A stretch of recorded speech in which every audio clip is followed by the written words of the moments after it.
By the time the World Cup reaches the quarterfinals, physical and tactical gaps evaporate. Elite forces collide, and the baseline standard becomes identical.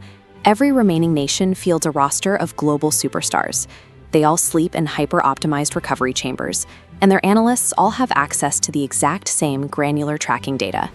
So if the talent pools mirror each other, and the tactical playbooks perfectly cancel each other out, what actually decides who moves on? The difference comes down to the margins of chaos.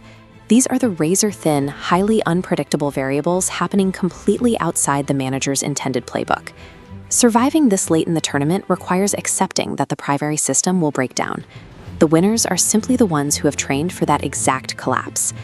Take the upcoming quarterfinal matchup between Switzerland and the defending champions, Argentina. On paper, there is a clear hierarchy between the title holders and the underdog, but an external variable hangs over the fixture. In the previous round, Argentina secured a 3-2 comeback victory over Egypt, a result heavily aided by highly disputed refereeing decisions. Instead of filing complaints or dwelling on the officiating, Swiss head coach Murat Yakin responded by ripping up his standard training camp. Yakin instituted asymmetric warfare drills.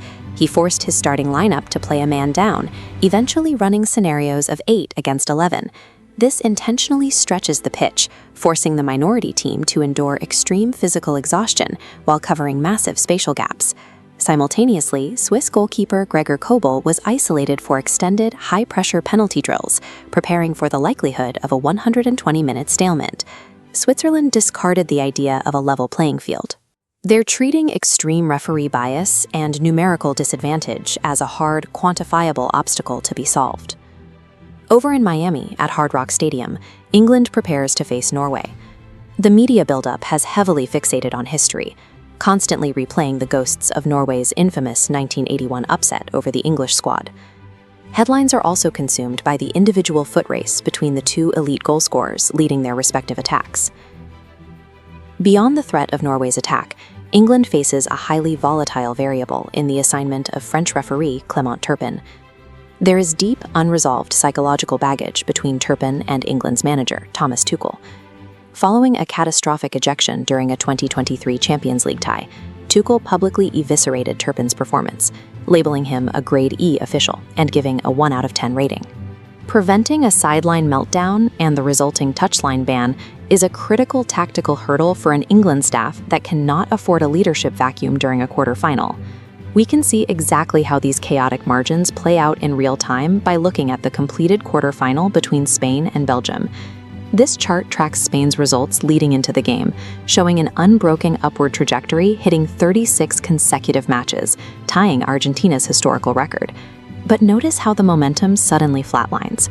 For 88 minutes, Spain was trapped in an impenetrable tactical gridlock against the Belgian defense. That 88-minute gridlock finally disintegrated because of a catastrophic, unexpected physical blunder by Belgian substitute goalkeeper Sané Lammens. In a fraction of a second, Mikel Merino recognized the mishandled ball and capitalized on the error to score the winning goal just before stoppage time. Even historic dynasties rarely survive based on systemic perfection alone. They advance by maintaining their shape long enough for the opponent's humanity to fail. Looking across the landscape of the 4 remaining teams, a distinct pattern emerges among the survivors. The idea that international football operates in a sterile, perfectly controlled environment decided purely by whiteboard diagrams is a myth. Physical dominance and complex tactics are baseline prerequisites to enter the tournament. What separates the semifinalists is their absolute adaptability when their tactics are ruined by bad calls, personal grudges, or sudden errors. The team that lifts the 2026 World Cup won't be the one that executes the perfect plan. It will be the team that best navigates the chaos when the plan falls apart. Thank you everyone for watching. Make sure to follow Footmania India on YouTube, Instagram, and Facebook. Bye!